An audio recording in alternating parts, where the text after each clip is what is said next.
Savaged Unfiltered. This program contains subject matter and language that may be disturbing to some viewers. Viewer discretion is advised. There we go again. More technical problems. We live in the 21st century. Savaged Unfiltered. Not only should we not be supporting them, but we gave $30 billion. Did you know we gave $30 billion this weekend? Your host, Michael Gardner.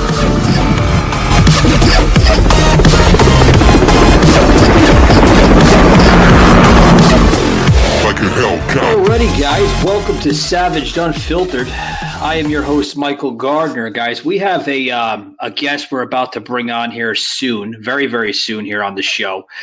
But guys, I want to discuss some amazing news here on the podcast. Well, it's awesome for us, but it's kind of sad for the person or the company I'm about to talk about here on the show. We have been partnered with Photo Room. Now, for those who are not aware of Photo Room is a app either available on Google Play or the Apple Store, which gives the content creator or a podcast or any type of, even YouTube show, any type of show that you may have, the opportunity to create posters, YouTube covers, just about everything. We've been partnered with this company since like the beginning of this year. And I'd like to say thank you for allowing us to produce awesome, cutting edge 4K quality of posters. Not only did it bring a extra hype to the show, but a lot of listeners actually enjoyed some of the graphics that we used through Photo Room. So I want to say thank you to Photo Room, but I also want to say goodbye to Photo Room as we are going into other avenues for the show. Now, nothing against Photo Room. We've been using them for months and months and months, but we just decided to go somewhere else. So I just wanted to throw that out there to the listeners that have been tuning into the show from the very start. Like I said, good things down the road are coming to the show, without a doubt. Guys, before I bring on my guest here, just in a little bit, I'm going to bring her on here in about another 9-10 minutes. I want to talk about what's happening also on this show. Now, I want to say thank you to the listeners that tuned in yesterday for an amazing show that I did with my co-host that normally joins us on Mondays, Joseph M. Leonard. We talked about his book. He has another book coming out, How to Write a Book and Get It Published, which is now his second international book. Now, the man, guys, had written a lot of different books over the years. Just never published them for some strange reason. Now, I never really got into that with Joseph. I really need to start getting into that with Joseph about why he never really published the other books, because there's a lot of national copyrights that this guy owns. And there's reasons behind that. So like I said, hopefully soon I can get the answers from Joseph, but it's tremendous. The first book, Terror Strikes Coming to a City Near You, which is doing phenomenal on Amazon, I'm being told, by Joseph and others that have read the book. And his next book, How to Write a Book and Get It Published, that's coming out very, very soon. I'm told by the end of this month, it should be on newsstands and Amazon.com. So that's some awesome stuff, guys. Really, really good stuff. What else is going on? About the book for us. We are writing a book here on the show. Well, I'm writing the book. I got to stop saying we because I'm talking like in a third sentence. But I'm writing a book here for the show. Called America's Political Warfare, Our Modern Civil War. It's done and it's published. I'm just waiting for Amazon to officially launch it to their website, and then the other companies such as Barnes & Noble, Books A Million, and others that you may see a book at to have that released to. So that should be available, guys, December 30th. We got the official launch date. So December 30th, which is like roughly, what's the day? The 20th? So roughly in about another 10 days, guys, you should be able to have your copy of America's Political Warfare, Our Modern Civil War. So tremendous book, guys. Covers a lot of what I discuss here on the show in the political sense. Now, folks that have been paying attention, I have been getting into other content here on the show. Savaged, unfiltered.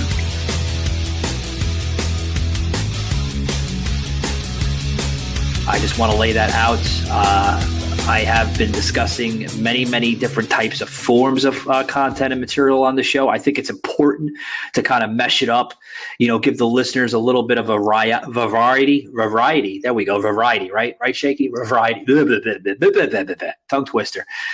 A different sense of just who Michael Gardner is, right?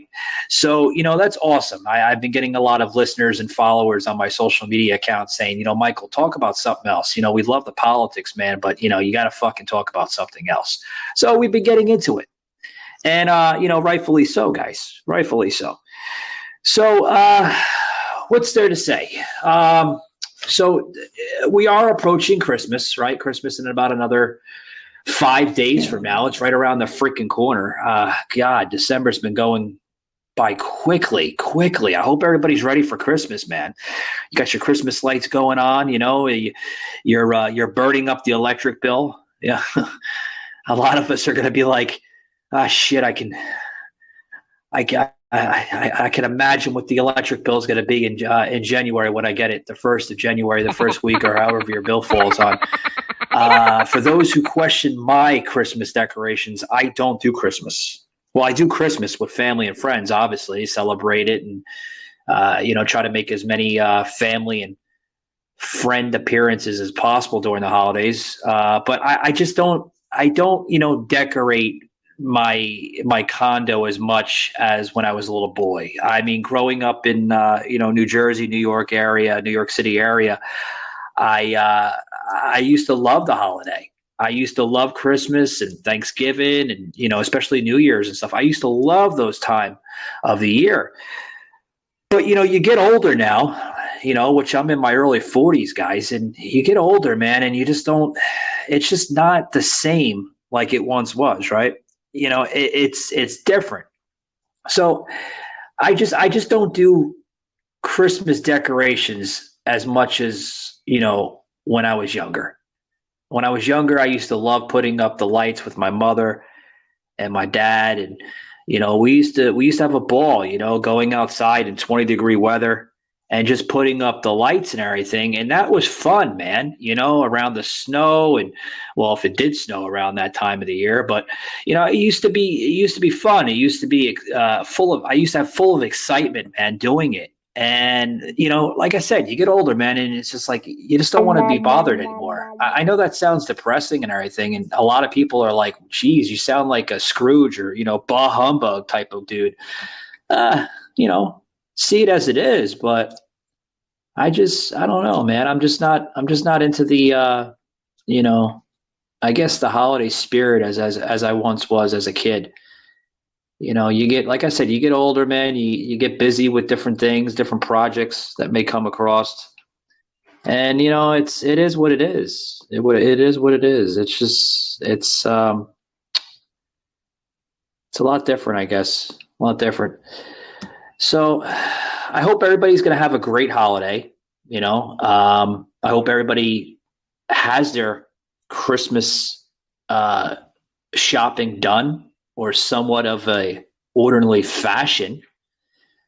And if you don't, I know there's only like 4 days left, right? Right, Shaky? 4 days. I think does the stores close on the 24th, Shaky, or they stay open? I know there's a lot of stores that stay open till like about 5. I know Walmart is one store. There's a few others. Best Buy is another store. I think they stay open till like 2 or 5 o'clock in the afternoon.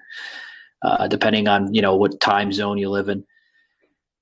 So this week is going to be probably the busiest week throughout the entire month of December. Everybody getting those last minute Christmas shopping agendas in order. They're trying to get everything done, which I get.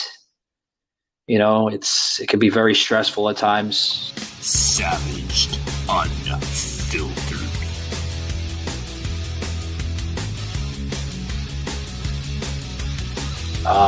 For one, I'm not big on Christmas shopping. I get probably like 1 or 2 gifts, per person. I'm not that crazy delusional shopper, man, where I have to buy like 16 gifts for somebody. Because to me, man, like that's not Christmas. That's not the true meaning behind Christmas. I think the true meaning behind Christmas is really like, being around the ones that you love, the ones that you care about. That's the true meaning, man. That's the Christmas gift in my eyes. It's funny, we don't see those as a kid. We don't see the Christmas shopping as a kid, like we see we see it differently. So I just wanted to throw that out there. I do see you, Layla. 1 second, ma'am. I'm about to bring you onto the show. But it's a lot different. Like we live in different times now, where Christmas is obviously looked at a different angle. But I just wanted to throw that out there, guys. I hope everybody has a great holiday, and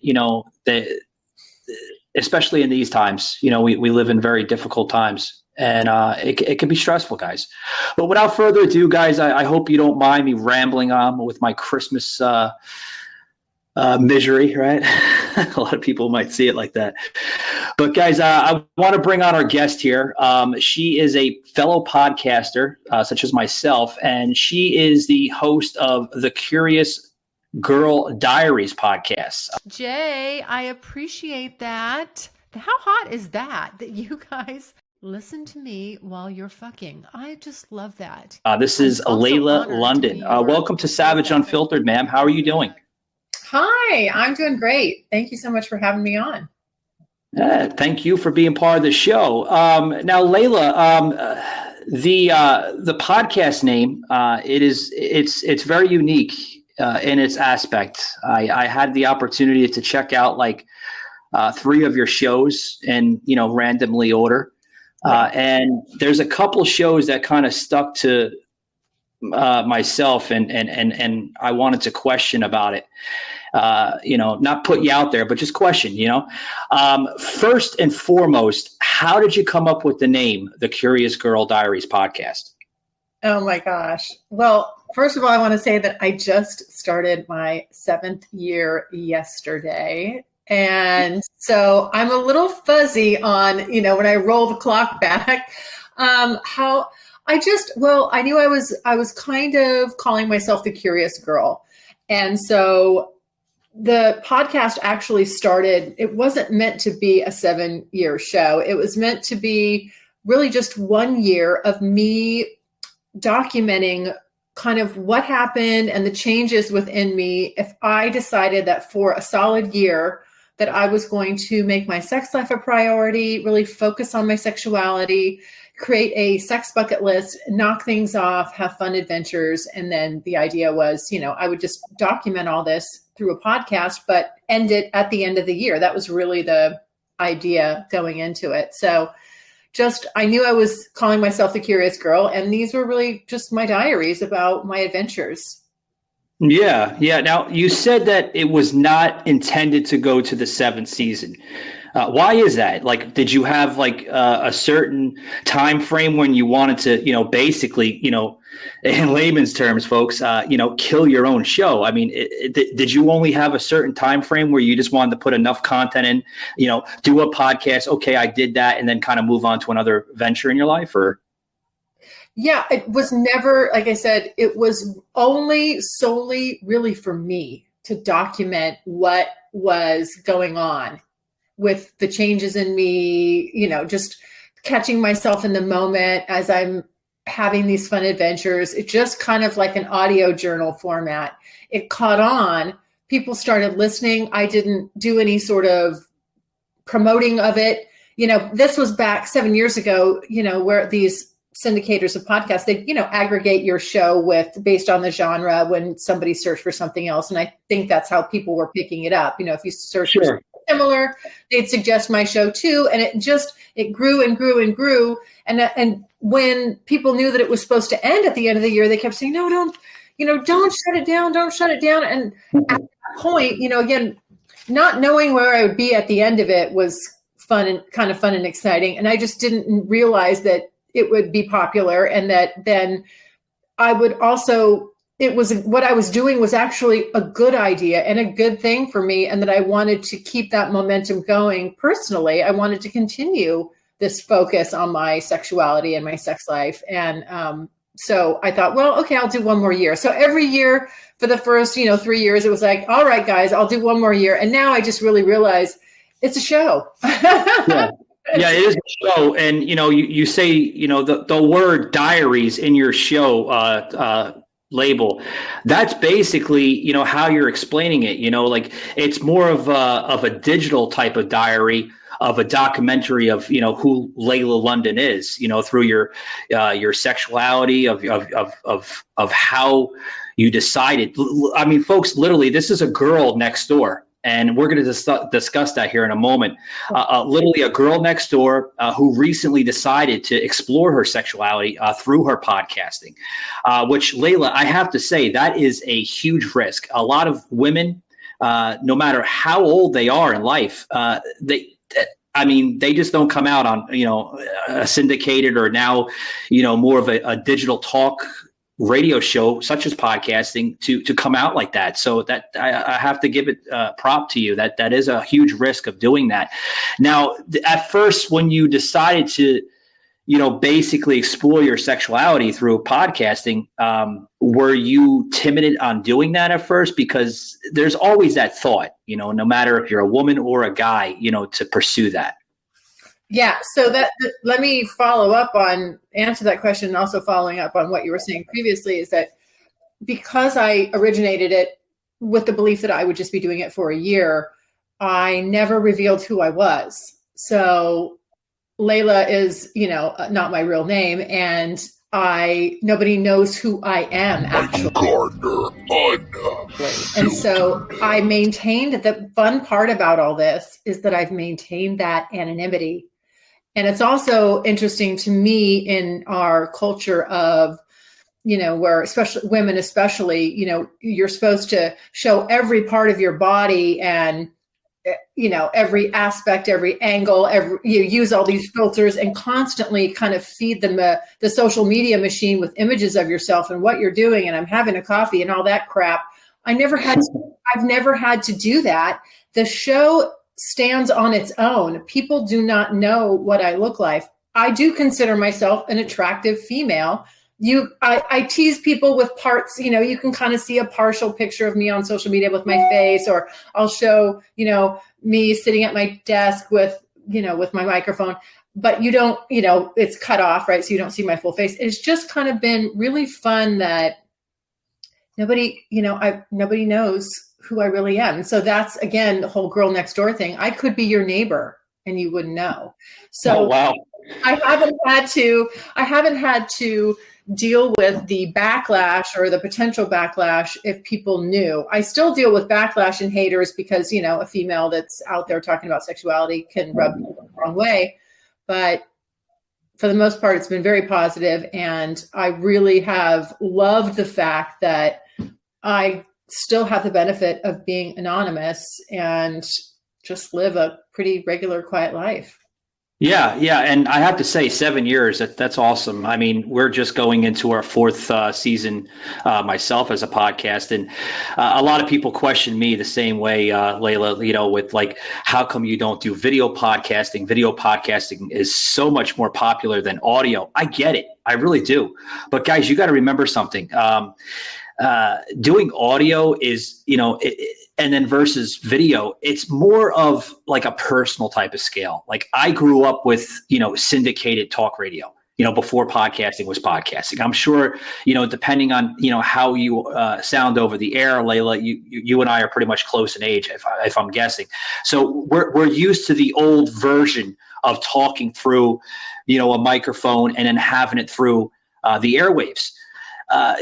Video, like I said, video is cool. And I have decided, myself to go to video this January, which is a big push for me. I have done, little cameos on the show here and there with video, but I gotta tell you, Layla, it's a fucking bitch, man. To do the editing. You know what I mean?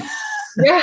Well, I don't do the editing of anything. Thank goodness, somebody else does that. But yes, and the other thing is, from the female side, it's like then I'd always have to be worried about what I look like.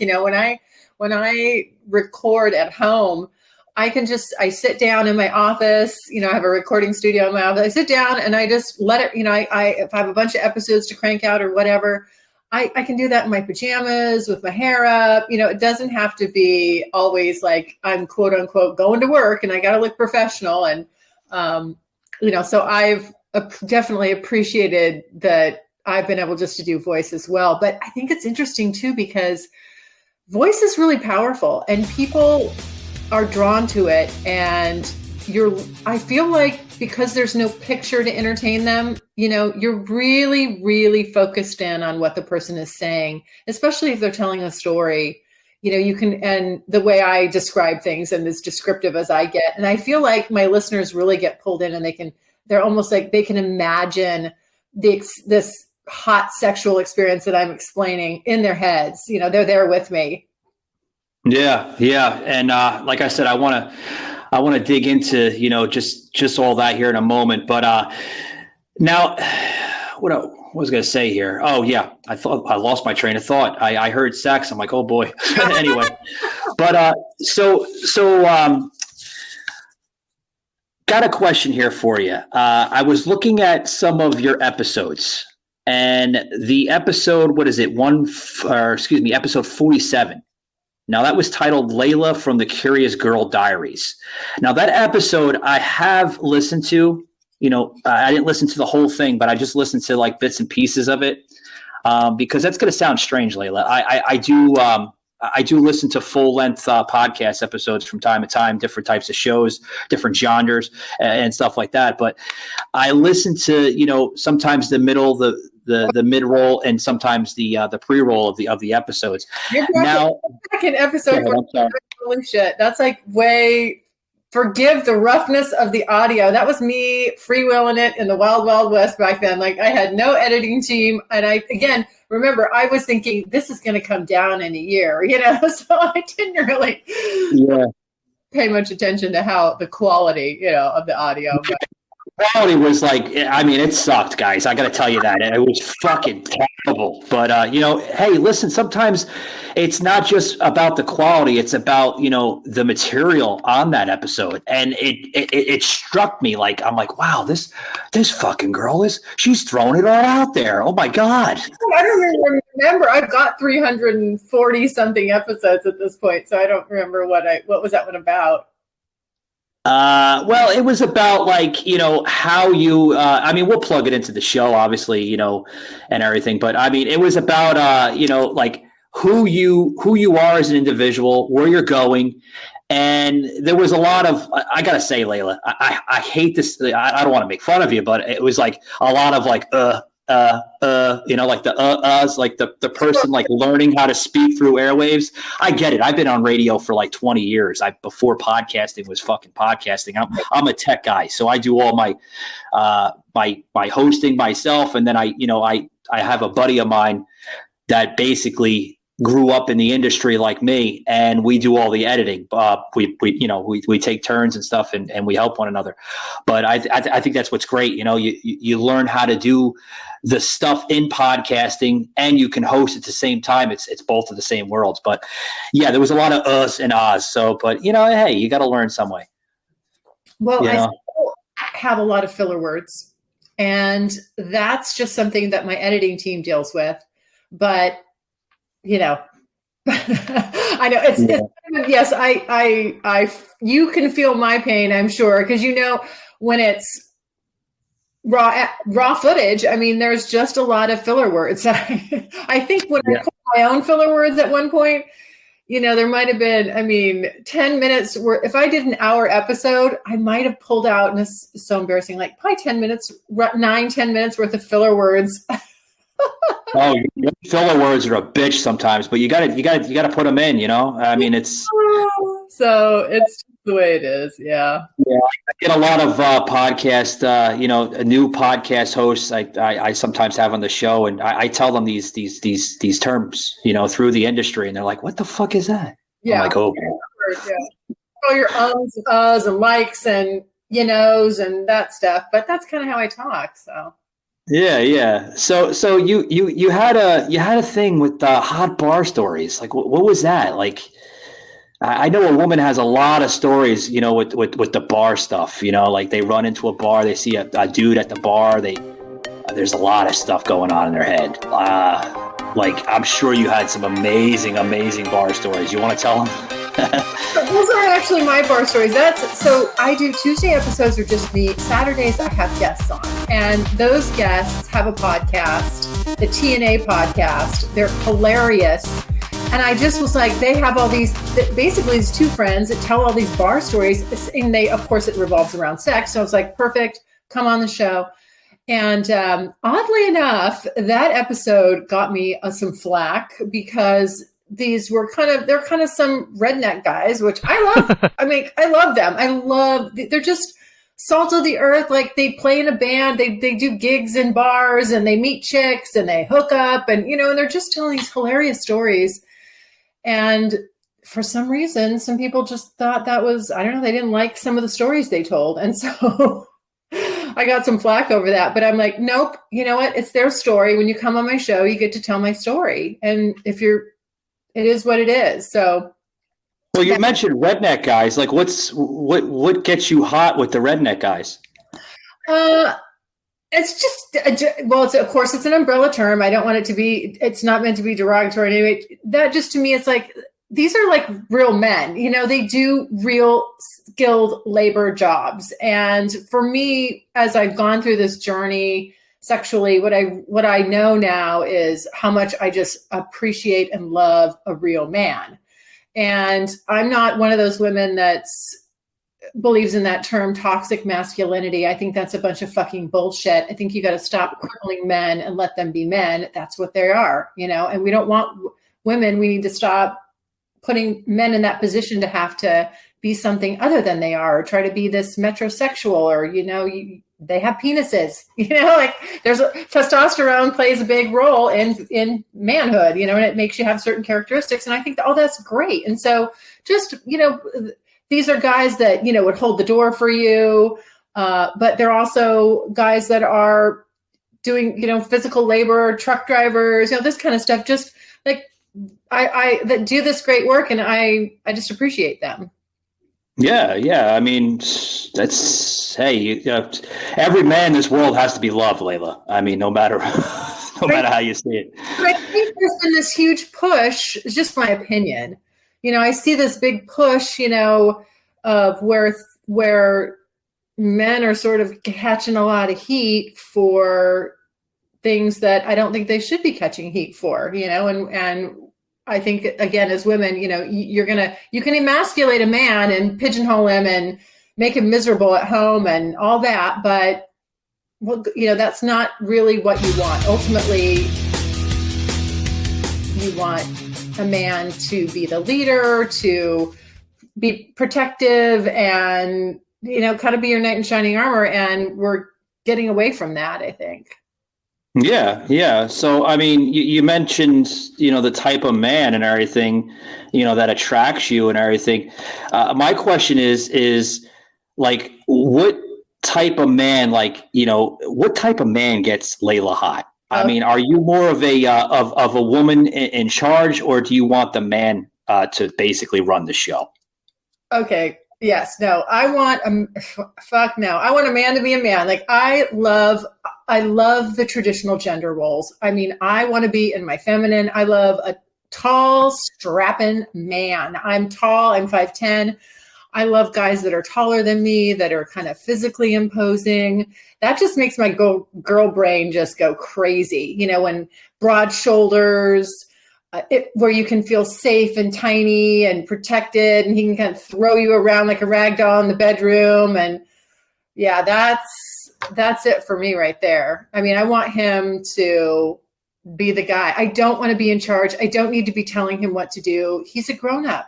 You know, he can make his decisions. I don't want to be making them for you. And because, you know, when you're out there in the world, in the workplace, you kind of got that as a woman, you kind of got that armor on, you're making all these decisions for yourself. You're doing all this stuff. You're climbing the corporate ladder. When I come home, I want to take all that off and be a woman. Yeah, without a doubt. I mean, you don't want no fucking wimp in the fucking bedroom. I mean, you know, you get a fucking wimp in the bedroom. Savaged, unfiltered.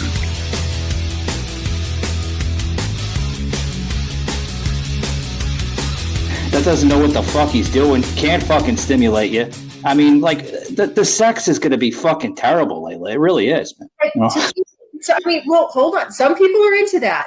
Some people are into, you know, the femdom, the female-led relationships, all that kind of stuff. There's something out there for everybody. But for me, no. I mean, the man has to be the man. I like being told no. I mean, it turns me on. Like because I am a type A, so I want to push the boundaries, but I love being checked. I love it when I know, oh, okay, I crossed the line. You know what? You're right.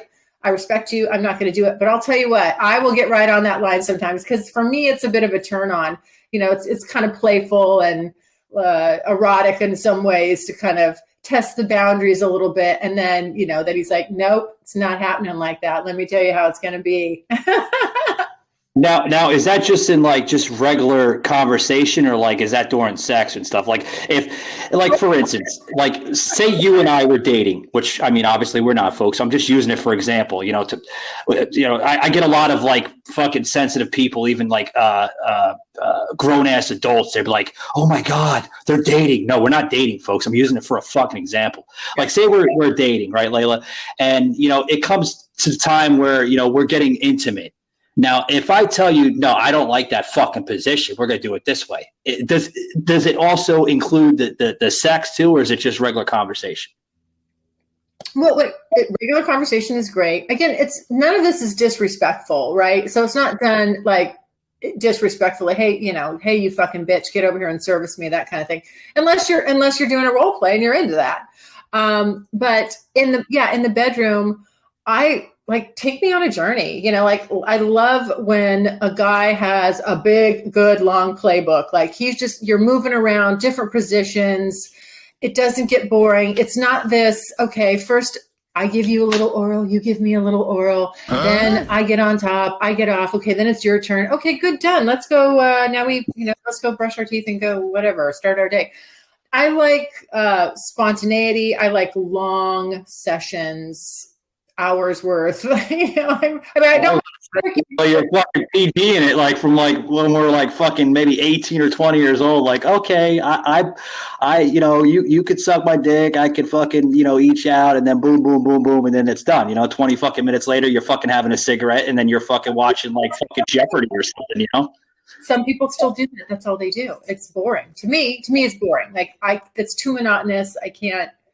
You know, I think there's so many different ways, versions of a sex act, so many different things you can do that there's no shortage. And so why are you just constantly repeating the same sequence over and over and over and over? Mix it up. Yeah, I like to mix it up too. I mean, if I'm doing the same shit over and over and over, I'm going to be like, all right, this shit's fucking boring. Nothing against the woman. You're great. You're an attractive girl or this and that. But I mean, listen, if I can't have a healthy sexual chemistry with you, I'm moving on. You know, I mean, that's it. Right. So, I mean, but, you know, like you said, obviously people are into that, you know, they like that stuff, you know, and that's that. But now you got a bucket list from 2021. Yeah, I've been doing my homework on you, Layla, because I always love to see who the hell I'm talking to on the show. Yeah. So you got a bucket list of 2021, right? Did you fulfill that yet, or is it still in the works? I have several. I have a new bucket list every year. So that one, either I don't know if I scratched everything off and carried some forward. Sometimes I get everything scratched off, and then other times I carry a few things forward. The one thing I keep carrying forward, which is unbelievable to me, it's my Mount Kilimanjaro. I have, of all the crazy shit I've done, I've still yet to have a threesome, either male, female, male, or female, female, male. But I'm working on it right now. I mean, not this second, but I am very, very close to making it happen. So I'm excited. My goal is before the end of the year. Yeah, I got to cut in. You said you never had a threesome before? No. Oh my God. I know. And I get just about everything. It's like, this is so strange to me. Why I can't seem to put this together. Adobe Acrobat Studio, your new foundation. Use PDF spaces to generate a presentation. Grab your docs, your permits, your moves. AI levels up your pitch, gets it in a groove. Choose a template with your timeless cool. Come on now, let's flex those tools. Draft, design, deliver, make it sing. AI builds the deck so you can build that thing. Do that, do that, do that with Acrobat. Learn more at adobe.com/do-that-with-acrobat. Have probably overanalyzed it, from go. And it's just never been the right scenario. And now I'm kind of realizing that I just need to lighten up about it and just, go for it, basically. Go for it and see what happens. Yeah, I was going to say, you're missing out. I mean, it's, what an experience. I mean, I experienced my first threesome when I was like maybe 18 going on 19, and I was nervous as shit about it back then. And I'm like, oh God, like what? But it wasn't like your standard, like, two dudes and a guy. It was actually me and like two other chicks. And I was nervous. I don't think I knew about threesomes back then. I'm not kidding you. Like, I'm trying to think, like, when did I first know about threesomes? 18, 19? It was not on my radar. No way. But see, I was nervous about it. The reason why I was nervous is I was like, oh shit, like, what if I get canceled out? And what if the other two girls, like, fucking start dyking out with one another? And then I'm like fucking put on the fucking dust, and like but it was great. It turned out to be like probably like the best sexual experience I've ever had in my life. It's funny that you say that about getting dusted out. I had a boyfriend, this is a long time ago. I had one boyfriend, and he didn't want to was afraid of another girl because he thought it's kind of, I guess, same thing, like that I would all of a sudden start liking girls more than him and that I wouldn't want to be with him, and I'm like, what? So obviously he had some insecurity issues and that kind of brought that out. But, good for you just for being adventurous and doing that at 18. I don't think I would have. Oh, yeah. Well, I'm just going to let the listeners know. Folks, I was 18. Now, these girls that I was with, they were like 22, like right around like their last year of college. Oh. So, yeah, all my friends were like giving me slap hand highs because I'm still in high school. Like I'm a senior in high school.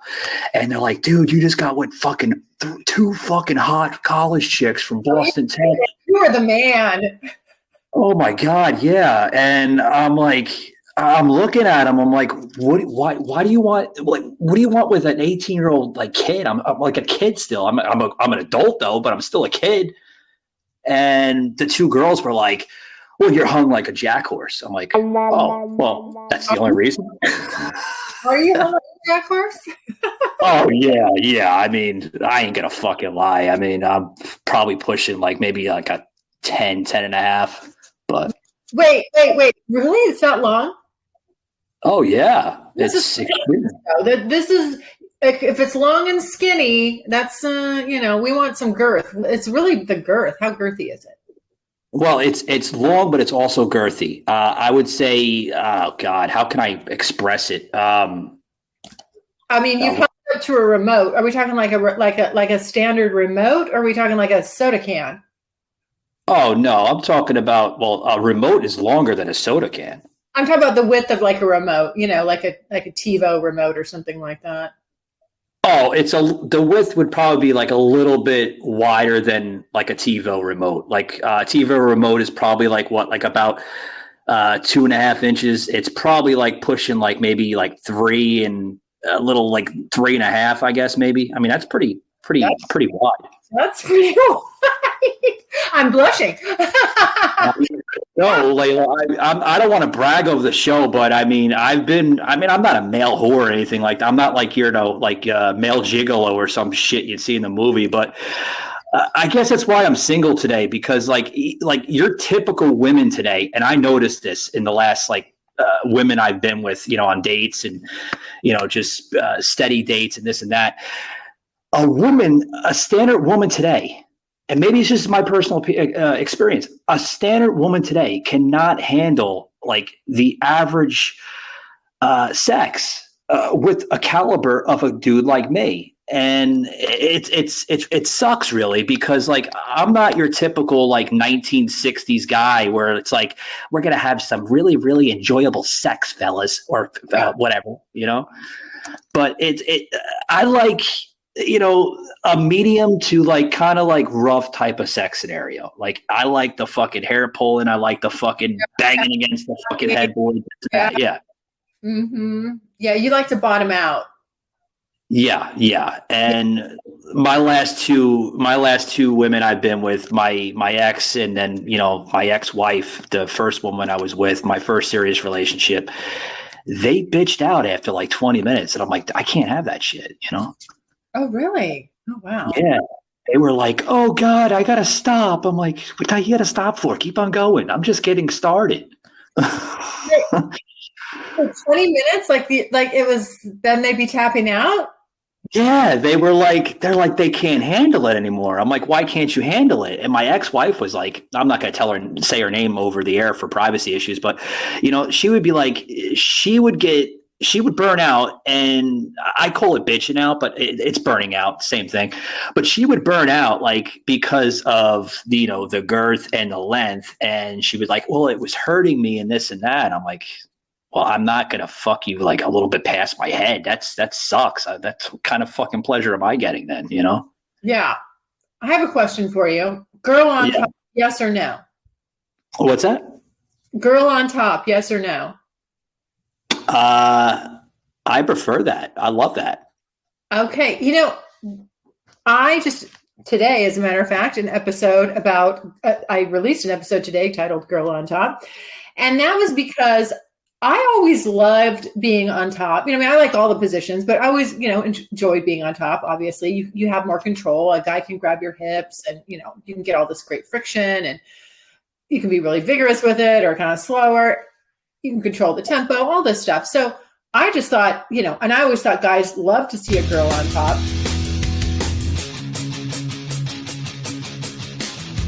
I had this one partner who burst my bubble on the show during an episode. He was recording with me, and he said, yeah, it's good for the girls, but a lot of guys don't enjoy it as much because we can't get the proper friction. And I was just like, huh? Layla, I gotta step in. He that guy that you were talking to or whatever, that guy sounds like a fucking rookie, a lackey. I gotta say something, fellas. Like you will get if you're doing it right now, Layla, you will get, and this is my own personal experience. Maybe they don't see it this way because they're not doing it the way they should be doing it. You get the same amount of pleasure that you would get as if you were doing it missionary. You know what I mean? That's what I thought. And so I had this phase there for a while where I, wasn't really trying to initiate that position very much unless a guy was like, hey, get on top. Well, I finally the other day I was with someone and I got on top, and I just fucked the shit out of him, and it was so good. And it was like my comeback moment. I'm like, fuck yes. He was grabbing my hips. It was amazing, just the right amount of friction. It was phenomenal. Got a great video of it. And and I thought, yes, I am back. I am back on top with this one position. Because most women love that position. So there was a little moment in time there about 1.5 years where I was like, yeah, I would do it, but I didn't have that love of it that I used to have. Well, I reclaimed that, so I'm happy about that. Got a question for you. I always love asking this type of question to women such as yourself and women that are able to talk like this on a relaxing level, because some women today that they don't like talking like this because it's embarrassing, and this I get it. Hey, everybody's different, to each his own. I love talking about it because it's sometimes it's natural and it you learn stuff from different people. What type of persona do you look for in a man? I'm a city guy, for an example. I grew up in New Jersey, New York City area, as you can probably hear in my voice. Yeah. Are you more into you? Well, I got to take that back. Let me retract my statement, because Layla, folks, earlier in this episode says that she digs a Southern guy, like a hillbilly redneck type of guy. Now, well, I don't want to label myself. I like some of the characteristics. Okay. Yeah. So, like, have you ever been with a city guy before? Or? Oh, most of my guys are city guys. So for me, the country guys, that's what's kind of novel. So, I grew up in the city, so I'm more of definitely a city girl, and I like city guys. My first, the first kind of guy that I was attracted to, and for the longest time, like that was kind of my pattern, was, just powerful businessmen. Like that fucking drove me crazy. A guy in a suit, was just like, so goddamn hot. And then, over time, what I've been able to do, I guess, with this 7 years of exploring is really appreciate men of all walks of life. And I've had relationships with different kinds. I mean, just doesn't have to be based on a certain criteria for, partnering up and eventually marrying, like, all that stuff you want to check off. What I realized was a lot of that stuff that I kept going for, that, he checks all these boxes on paper. How come I don't want to marry this guy? Like everybody says he's great. He's a doctor. He's this, check, check, check. But there was something, things were missing. What I realized is that I love dominant men, and I find a lot more dominant men to be in the, I guess if you want to, I don't know why you want to go back to rednecks, but just, like Southern men, like, guys that were raised hunting and fishing, and, they know how to hunt and kill things. And I don't even eat meat. But still like manly stuff. That turns me on. Like, again, that a man could be a provider and a protector, like that fucking turns me on. And so I just have really broadened my, widened my net, if you want to say, of what I appreciate about a man. And it's just a lot of different things. Yeah, I get it. I just wanted to throw that out there because, there's different, obviously women like different types of personas, city guys, Southern guys, fucking. I just love men. Honestly, the truth is I really do. Like if you're, if you are tall and attractive and there's a spark there's a chemistry, then yeah. Well, what about the size? Everybody says size matters. Do you see that or no? Well, it does to a certain point, and then it doesn't. So, the average size guy is like 5 to 6 inches, I believe. Really? That's it? You're probably like, what the hell is this guy talking about? It like, is he serious? Is that it? Like, obviously, guys, I'm not a homosexual. I don't know what the average size is. I'm into chicks, but I think it's about 6.5 inches. I've heard, varying statistics, but let's just say 6.5. For me, it's about the girth. It's it really feels good to be filled up. So the length has its benefits too, but girth is where it's at, in my opinion. Yeah. As long as it's girthy, I'm happy.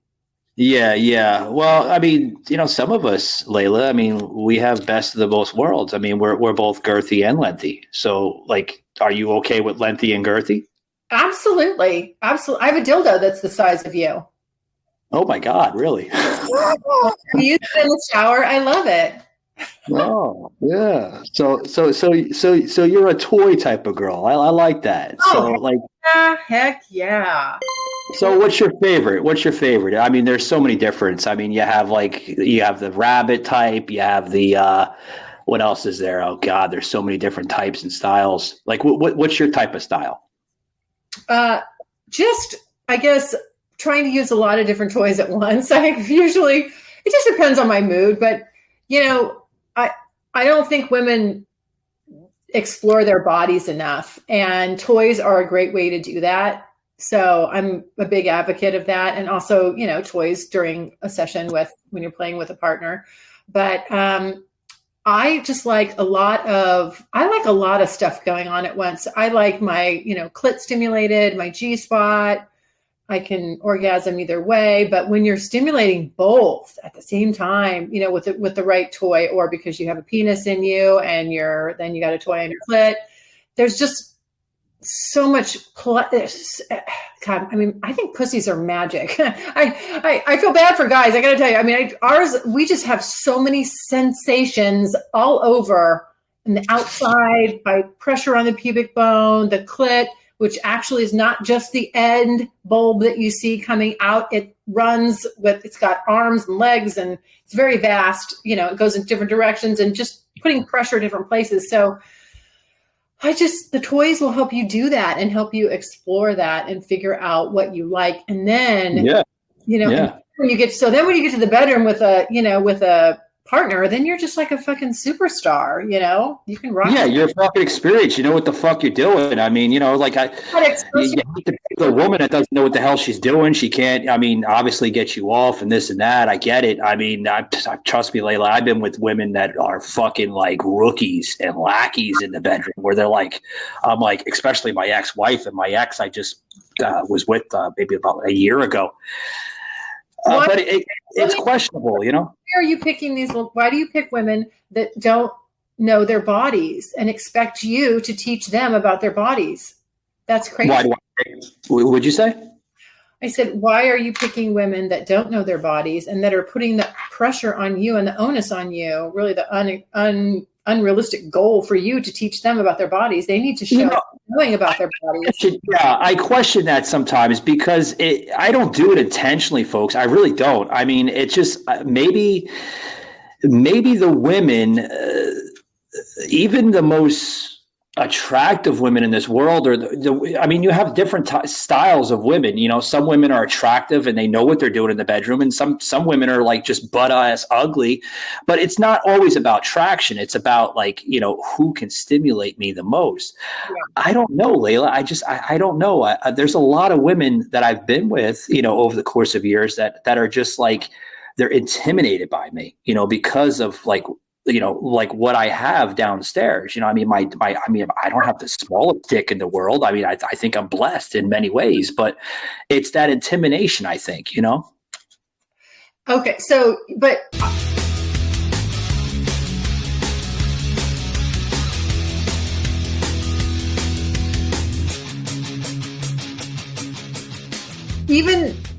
I don't think I'm going to have to beg to differ. I don't know that's the intimidation. I just think you're picking women that don't know. They're not sexually aware. And so, they probably have all these other good qualities. This is what I'm getting at. This is what I kind of learned. I learned through all this, the kind of person I was picking and why that wasn't working, And so as I started to explore sexually, that showed me, it was showing me this pattern, because what I wanted was great fucking sex. And I wanted it with somebody that I really liked as well. And so when I started to see what wasn't working and kind of tinker around with things, then I started being able to pick people very quickly that met that threshold or not. And if they don't, I just know, don't get caught in that. But she's so pretty, or she's so nice, and she's a good girl, and you drag her along, and then you marry her, and then you're stuck in a dead bedroom, relationship, or the sex is just not great. And you're like, ugh, now I signed up. Yeah. So I think Layla's trying to save me, because I'm like one of those guys that can offer a lot, but I'm picking like some sour grapes. You're pretty much saying, right? You're doing the picking. Your penis is picking these women, and they're not right. They're not your good sexual match. So you have to, I guess, maybe do a little digging to find a better sexual match. I guess I got to do something. Because there's plenty of of women that, I mean, there's size queens out there. Like, they are specifically looking for you. They won't mess around with anybody that's average or just slightly above average. They have to have a big dick. That is what they have to have. They crave it. They want it. They need it. Won't settle for anything less. That's the type of woman you should be with. Yeah. Well, I got to find this soon because I'm not getting younger, Layla. I just turned 40 like a couple months ago. So. Oh, you're fine. Yeah. Well, let's just say the area downstairs, folks, is still very much the same as if I was 20. But the hair on top of my my head, my noggin, however you want to say it, that's showing age. That I could say. Yeah. Is it thinning upstairs? Is that what you're trying to say? It's thinning, and it's starting to go from salt and pepper to, like, straight white. Yeah, so. That's sexy. Huh? That's sexy. Some women will say it's sexy. Some women will say, you got to put the Just for Men on it, Mike. Nah. I vote no on that. I think, you know what? I think that silver fox look is sexy. Yeah, it turns you on. It does. Oh, yeah. Again, when men start doing, I have this weird thing in my head. My brain's like, okay, how many feminine things do you do? And if I see too many, I'm like, then I know that I can walk all over you. Ultimately, that's what it leads to me thinking. Like, he's too soft, he's too sensitive. I need a guy that, I want you to be clean, trimmed up, manscaped and all that. You don't have to be bald or, anything down there, don't be gross, take showers, all that stuff, good hygiene. But you know what? If you're prettier than me or you spend more time, on your appearance than me, we got a problem. I was going to say, oh God, you don't want to fucking, NSYNC or Backstreet Boy. I mean, Jesus Christ. No, I mean, not unless they're total like badass in the bedroom. Well, yeah, but yeah, I mean, I get it. I mean, my type of chick would be like, now I'm starting to point to that picture because I could tell you, like, yeah, I had some merry-go-rounds in my life already. Like, I was a fucking partier. I'll admit on the air, I was a fucking drunk in my early 20s. Did a lot of stupid shit, but you get older now, and you're like, you want to live like a somewhat of a perfect life, but you still have that badass fucking mentality. You know what I mean? Yeah, I do. I know exactly what you mean. That's what I mean. You got to have a little bit, you got to still have that edge, that part of you that you can tap into. I know that we, now that we're not in our 20s anymore, we got to be responsible. We have our lives and obligations and all that stuff, but you don't have to turn into a total, I don't know, boring fuddy-dud. Like, bring some of that with you. That. Yeah, I hear you. So I got another question here before we close it out here with you. What is your most wildest sexual experience? Now, what I mean by that, Layla, is it could be anything from fucking hotel, hookups to fucking in a car, or maybe a taxi or a fucking train one day, or anywhere. Like what was the most craziest sexual experience you've ever had in your life? Oh my gosh. Well, first of all, there's been a lot. I will go back. I'm just going to, this is the biggest standout to me because of the sex being so, like, it was almost like we knew each other's bodies. And this was the first time we'd hooked up. I met this. So, as I had bucket list items, as I was meeting guys along the way, they knew I had a bucket list. And it's great because the guys would say, oh yeah, I can do that. I can do this. I can do that. So one of the guys that I met, I wanted to learn how to squirt. And he said, oh, I can do that. And he was so confident. And I was just like, what? And I remember thinking, oh, get the fuck out of here. Really? What are you going to teach me about my body? That was kind of my thought. Anyway, we go out to dinner, we get to the hotel room, and this guy fucking rocked my world. Fucked the shit out of me. There wasn't a dry spot on that bed. And because of that, I was like, I'm not staying. He wanted me to stay the night. I'm like, nope, you can sleep in the wet spots. I'm going home.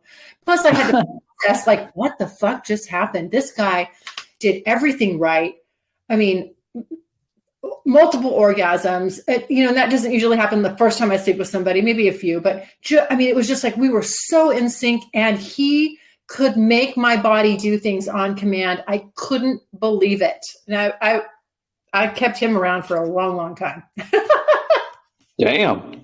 I was going to say that's oh shit. Like, I don't think you would want to leave the guy after like some fucking hardcore sex. I mean, shit.